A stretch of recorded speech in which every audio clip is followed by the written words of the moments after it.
Ashabi ajma'in amadatu.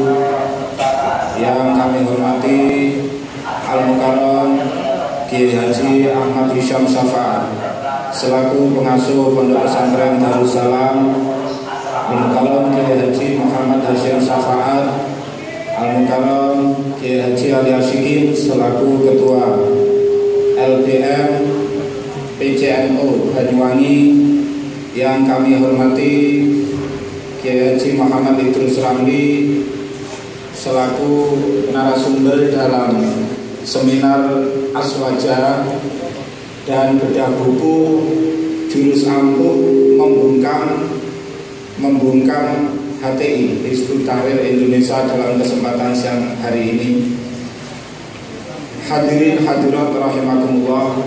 Pertama-tama marilah kita panjatkan puji syukur alhamdulillahirabbil alamin kehadirat Allah Subhanahu wa taala yang telah melimpahkan rahmat nikmatnya kepada kita sehingga pada kesempatan siang hari ini kita dapat bertatap muka dalam keadaan sehat walafiat. Kedua kalinya salam beserta salam semoga tetap tercurahkan kehadirat junjungan kita Nabi Muhammad sallallahu alaihi wasallam yang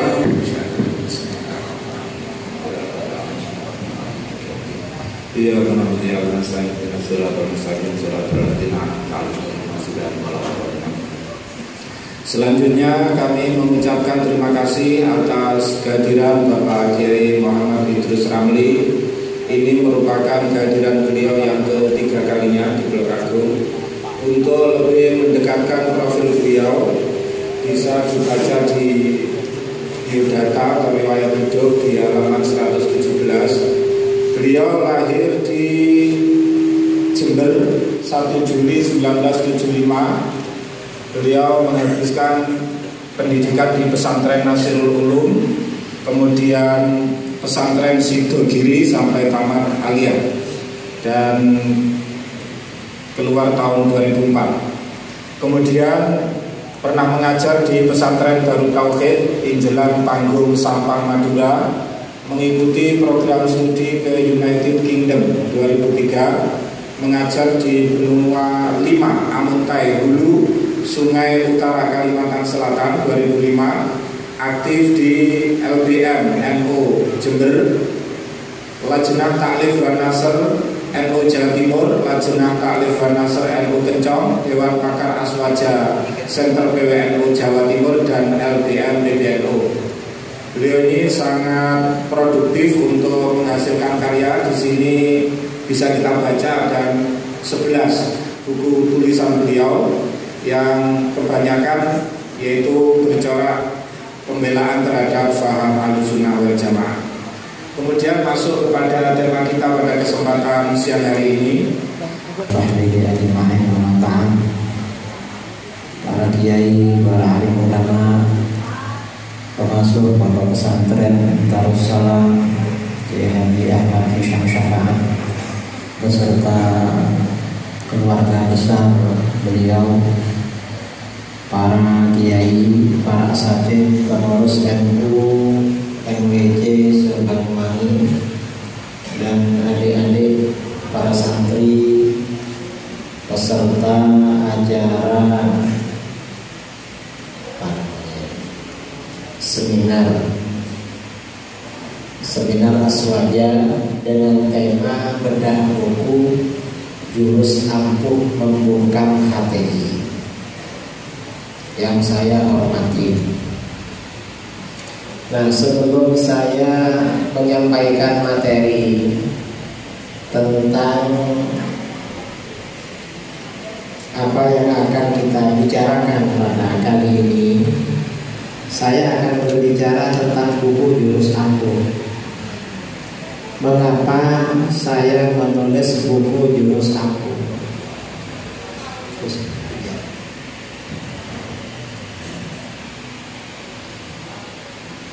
Jadi pada bulan Mei 2011,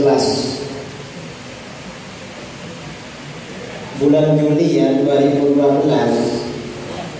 sekarang 2016, berapa tahun? 4 tahun. Jadi pas 4 tahun yang lalu majalah Al-Kisah majalahnya para habaib di Jakarta minta wawancara dengan saya tentang Hizbut Tahrir. Akhirnya saya diwawancarai Hizbut Tahrir itu bagaimana. Setelah wawancara itu terbit, Ketua HTI ada namanya Hafidz Abdul Rahman. Ketua HTI beserta rombongannya mendatangi kantor redaksi majalah Al-Kisah. Mereka meminta hak jawab terhadap wawancara saya. Akhirnya mereka memberikan jawaban. Setelah jawaban itu dimuat,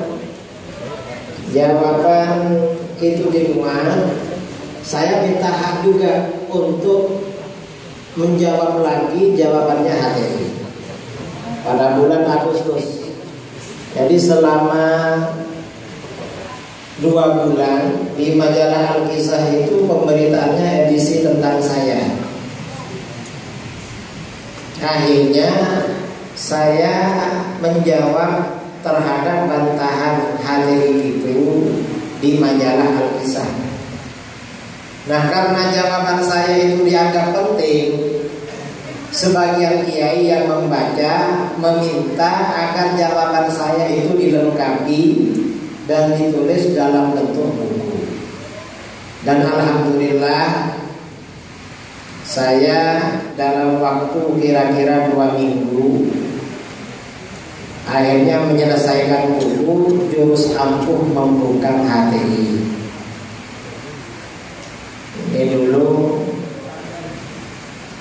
Ini sebenarnya dialog dengan mereka di majalah. Akhirnya saya tulis secara lengkap tentang pemikiran mereka di dalam buku ini, dan semuanya berusaha saya tanggapi.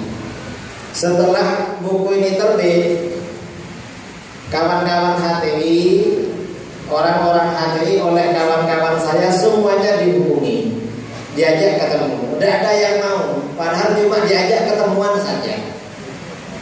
Sudah, kalau tidak mau dialog, makan-makan saja, makan bareng, tidak mau. Mereka ini diajak ketemu saja tidak mau, apalagi dialog. Ini pada tahun 2012. Tahun sebelumnya, tahun 2011, saya menerbitkan buku Hizbut Tahrir dalam Sorotan. Sudah tahu ya belum? Jadi buku pertama judulnya Hizbut Tahrir dalam Sorotan. Setelah buku ini terbit, kawan-kawan PMII di UNED di Jember mengadakan seminar nasional mengundang pimpinan HTI dari Jakarta. Ternyata mereka tidak ada yang datang. Dan sampai sekarang memang mereka selalu tidak siap untuk dialog terbuka. Karenanya kita buku ini sampai sekarang tetap kita terbitkan. Barangkali ada orang-orang yang ingin tahu pemikiran HTI, insya Allah di buku ini kita sampaikan secara lengkap apa saja pemikiran mereka. Nah, sekarang untuk buku ini saya kira bisa dibaca sendiri dan isinya mudah, tidak jelimet, karena memang isinya semuanya mengambil dari kitab-kitab kuning. Yang belum bisa baca kitab kuning sudah saya kasih harokat, yang belum bisa memaknai sudah saya terjemahkan, tinggal baca, jadi tidak perlu khawatir. Nah, tapi kita sekarang akan berbicara tentang pemikiran HTI. Hizbut Tahrir itu sebenarnya apa? Karena Hizbut Tahrir ini sampai sekarang masih gaduh, masih banyak ya di mana-mana. Mereka ini di mana-mana berkembang karena memang dananya lumayan kuat. Untuk pimpinan HTI, pengurus-pengurus HTI yang ada di atas, itu memang ada gaji gaji setiap bulan. Setiap bulan memang mereka dapat gaji, entah dananya dari mana. Mereka memang banyak uangnya. Dan kalau mengadakan seminar, mereka biasanya di hotel-hotel, hotel berbintang. Beberapa tahun kemarin di Jember, Hizbut Tahrir se-Jawa Timur mengadakan pertemuan di Syawal di Jember, yang hadir rencananya puluhan ribu dari Jawa Timur. Anggarannya 200 juta. Kita tidak tahu dari mana mereka ini bisa punya anggaran 200 juta. Kan luar biasa. Coba PJNU buat acara, cari anggaran 5 juta, insya Allah lama sekali dapatnya. Padahal cuma 5 juta. Hizbut Tahrir ini 200 juta gampang sekali. Nah, karena itu kita ini penting ya untuk mengetahui Hizbut Tahrir itu sebenarnya apa. Hizbut Tahrir itu kalau secara bahasa, Hizb itu artinya partai, Tahrir artinya pembebasan.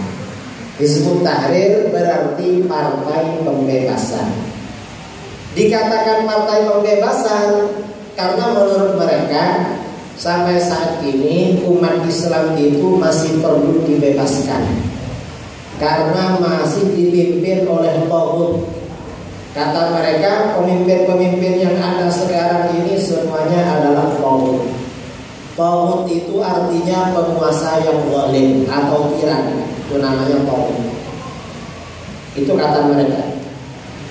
Nah, Hizbut Tahrir adalah partai politik yang didirikan oleh Syekh Taqiyuddin An-Nabhani. Kelihatan ini, bacaannya kelihatan. Oleh Syekh Taqiyuddin An-Nabhani tahun 52. Jadi tidak lama ini. Jadi baru tahun 52. Nah, Hizbut Tahrir ini membawa visi dan misi menyatukan negeri-negeri muslim di bawah naungan khilafah. Artinya bagaimana umat Islam maunya disatukan. Seluruh umat Islam ini bersatu, pemimpinnya seorang khalifah. Itu keinginan mereka. Keinginan mereka begitu. Nah, kemudian Syekh Taqiyuddin An-Nabhani, pendirinya, ini kelahiran desa Izin,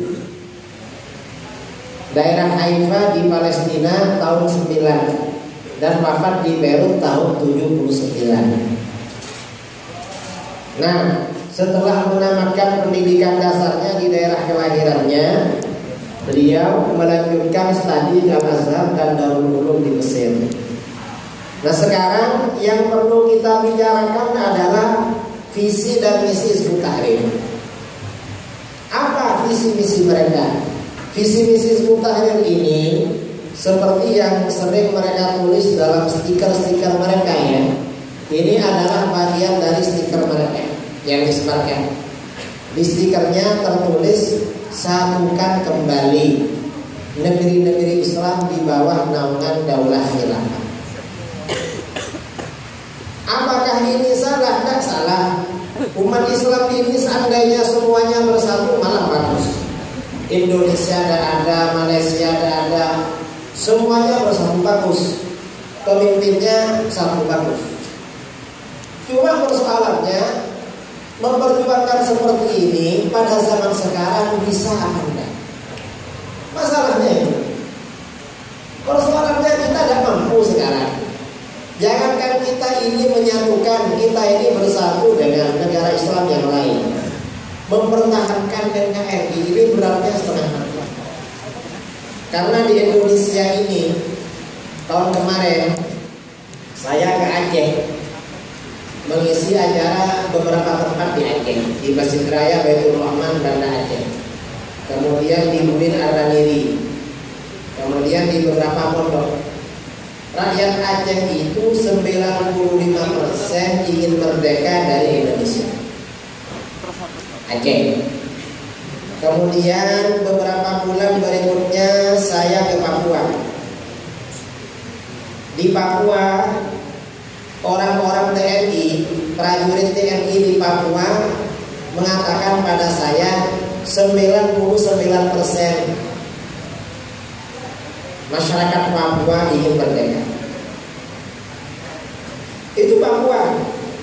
Belum lagi orang-orang RMS ya, aktivis RMS Republik Maluku Selatan, atau mungkin daerah-daerah lain. Kita ini menjaga NKRI ini berat. Kemarin ini sudah terjadi konflik di mana? Di Sumatera Utara. Di Sumatera Utara, di Tanjung Balai dan seterusnya. Nah, cuman yang menjadi persoalan, mengapa perjuangan khilafah Hizbut Tahrir ini kita persoalkan? Hizbut Tahrir ini ketika mereka kita gugat, dalilnya itu udah ada yang benar. Kalau dalilnya benar, cuma antara dalil dengan yang didalilkan tidak ada hubungannya. Tahun 2009 saya berdialog dengan mereka di pondok pesantren Syekhona Holil Bangkalan dengan pimpinan Hizbut Tahrir Jawa Timur. Kita tanya, apa dalil Anda memperjuangkan khilafah? Kita ini tidak memperjuangkan khilafah karena memang tidak ada dalil yang mewajibkan, memang ada. Lalu kata mereka, ini dalilnya. Dalil khilafah ini. An Abi Hurairah an Nabi sallallahu alaihi wasallam. Jadi Nabi sallallahu alaihi wasallam bersabda, "Kanat Banu Israil tasusuhul anbiya. Kullama halaka nabiyyun khalafahu nabiy wa innahu la nabiyya ba'di wa satakunu khulafa fatakfur." Bani Israel selalu dipimpin oleh para nabi. Setiap wafat seorang nabi, maka akan diganti oleh nabi berikutnya. Sesungguhnya sesudahmu tidak ada nabi lagi, dan akan ada para khalifah. Mereka akan menjadi banyak. Ini, jadi kata mereka dalam hadis ini, setelah nabi akan ada para khalifah. Berarti kita wajib memperjuangkan tampilnya seorang khalifah. Saya katakan, kita katakan pada mereka, dalil ini tidak ada perintah memperjuangkan khilafah. Ini hanya berita gembira. Satakunu khulafa, setelah aku ada para khalifah. Kalau nabi dulu penggantinya adalah nabi juga. Setelah nabi tidak ada, tetapi para khalifah. Ini namanya kabar gembira. Ini bukan perintah. Kemudian kalau ini dipaksakan bahwa ini perintah mengangkat seorang khalifah, bagian akhir hadis ini bertentangan dengan perjuangannya. Mengapa? Bagian akhir hadis ini Nabi bersabda, "Wasatakunu khulafa fatakfur." Dan akan ada para khalifah, mereka akan menjadi banyak. Artinya bagaimana? Suatu saat umat Islam ini pemimpin negaranya banyak, bukan satu. Kamu kan memperjuangkan umat Islam dipimpin satu orang.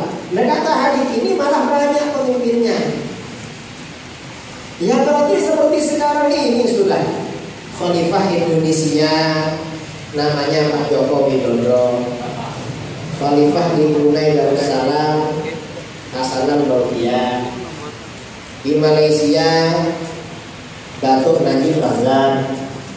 Kemudian di Saudi Arabia Salman bin Abdul Aziz. Di Mesir Abdul Fattah As-Sisi. Kemudian di Turki siapa? Rajab Tayyip Erdogan. Kemudian kan sudah ada semua, sudah sesuai. Ini penting. Jadi artinya apa? Memang zaman ini semakin akhir, umat Islam ini disatukan semakin tidak bisa. Nah, harusnya memang kita ini satu negara. Karena kalau kita satu negara, nggak Mekah, nggak Mesir, nggak perlu paspor, nggak perlu visa. Paspor visa ini bikin capek. Karena dengan adanya paspor dan visa, saudara-saudara kita yang kerja ke Malaysia sulit dipulangkan. Padahal hutangnya belum lunas. Saudara kita yang orang Banyuwangi ada yang kerja ke Malaysia. Banyak. Saya kalau undangan ke sana sering berjumpa dengan TKI dari Banyuwangi. Dari Jember banyak juga. Jadi banyak ketangkap akhirnya dipulangkan. Padahal sama-sama muslim. Saya tidak setuju sebenarnya dengan paspor. Enak, tidak usah pakai paspor, tidak usah pakai visa. Tapi ya gimana lagi, keadaan memang sekarang seperti itu. Nah karena itu kata para ulama ya, Imam Nawawi dalam Syarah Muslim mengatakan wa fi hadzal hadits mu'jizatun zahiratun di Rasulillah sallallahu alaihi wasallam. Hadis ini mengandung mukjizat yang jelas bagi Rasulullah sallallahu alaihi wasallam.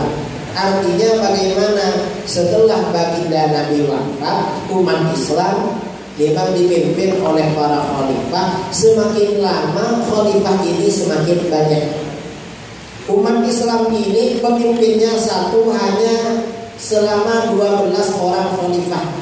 Setelah Bani Umayyah tumbang, diganti Bani Abbasiyah, umat Islam ini sudah pecah menjadi dua kekuasaan. Satunya khilafah Bani Abbasiyah yang berpusat di Baghdad, satunya khilafah Bani Umayyah yang berpusat di Andalusia. Jadi pada pada setelah abad pertama ini sudah pecah. Abad kedua umat Islam sudah pecah. Sekarang ini abad keberapa sekarang ini? Abad 15. Lebih banyak lagi. Nah, kemudian yang juga menjadi pertimbangan kita, mengapa kita ini tidak memperjuangkan khilafah? Bahwa umat Islam umat Islam di akhir zaman akan hidup tanpa khilafah dalam banyak negara. Ini di akhir zaman. Ini bagaimana? Ini disampaikan di dalam hadis-hadis. Antara lain hadis ini. Jadi Rasulullah SAW menyampaikan umat Islam akan hidup tanpa khilafah.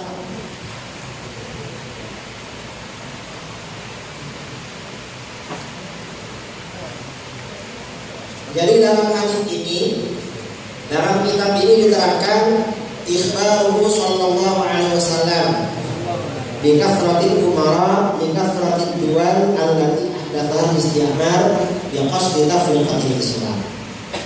Nabi sallallahu alaihi wasallam mengabarkan tentang banyaknya pemimpin negara. Mengapa banyak pemimpin negara? Karena banyaknya negara-negara Islam yang diciptakan oleh kolonialisme barat, penjajahan, dengan tujuan memecah belah Islam.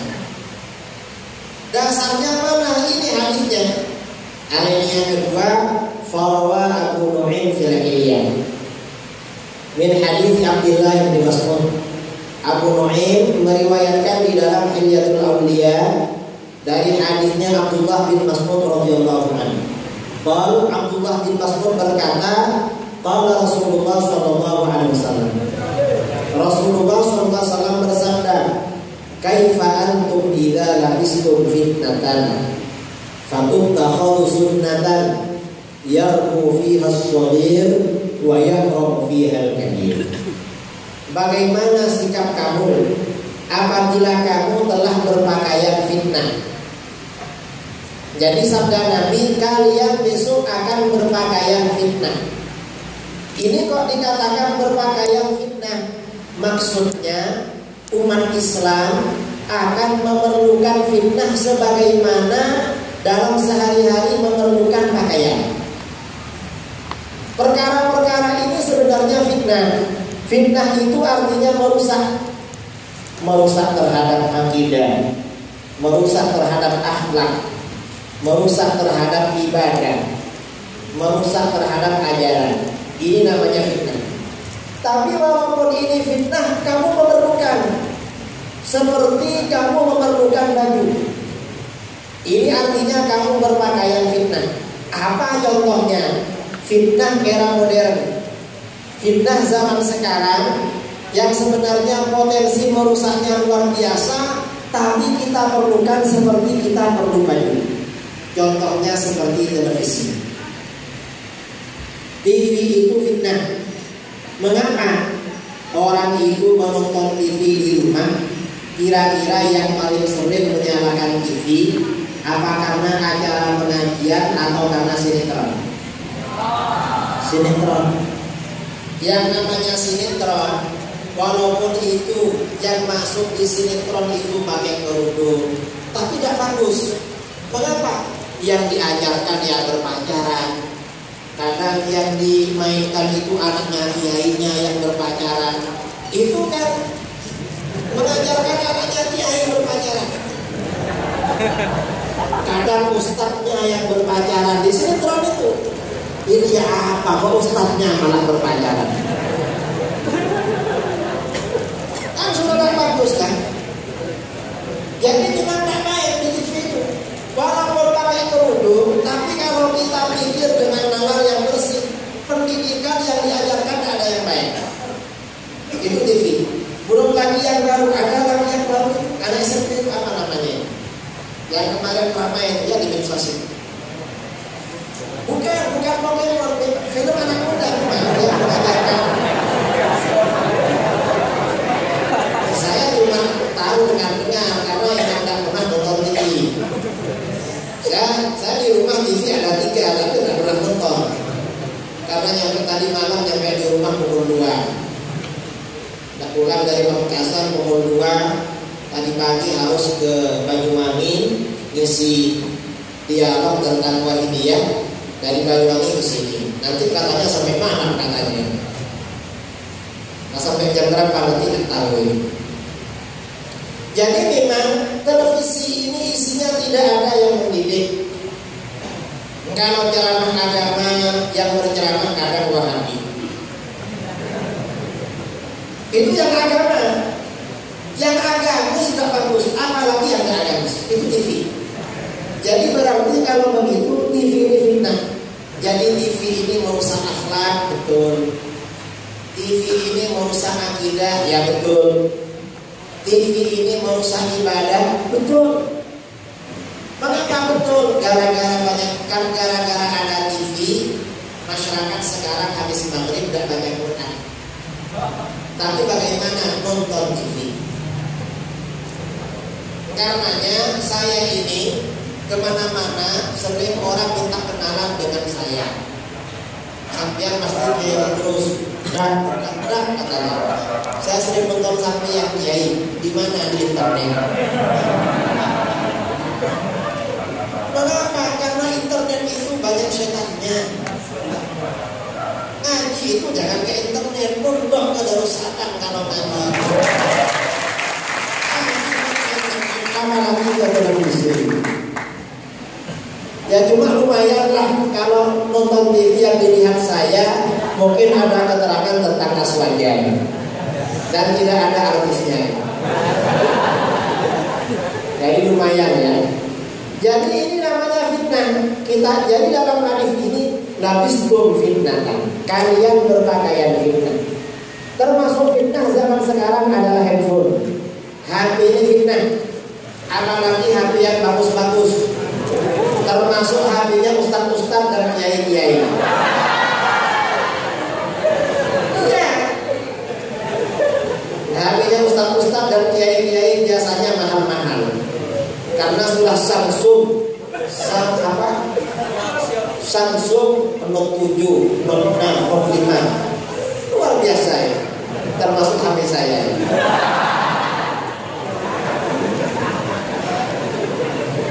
Cuma nggak pegang, taruh untuk HP-nya. Yarbu fi as-shaghir ya. Sebab fitnah itu anak kecil cepat sekali pertumbuhannya menjadi dewasa. Gara-gara adanya TV, internet, kenakalan remaja sekarang lebih cepat daripada dulu. Sering duduk di depan TV, walaupun masih tingkat, ngerti mana yang cantik, mana yang enggak.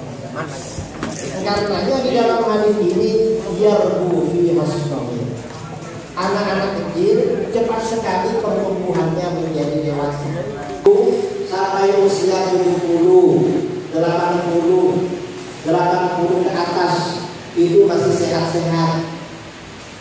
Sekarang ini kadang baru 30 lebih sudah kena asam urat. Nanti 35 sudah punya kadar gula. 37 sudah ketahuan rematik. Itu sekarang ini cepat sekali menjadi tua, cepat sekali menjadi lemah. Mengapa? Gara-gara fitnah, gara-gara TV, gara-gara HP dan lain sebagainya. Semuanya berpengaruh terhadap manusia. Mengapa? Karena adanya tontonan yang berupa televisi, tontonan yang berupa handphone dan lain sebagainya. Ini pengaruhnya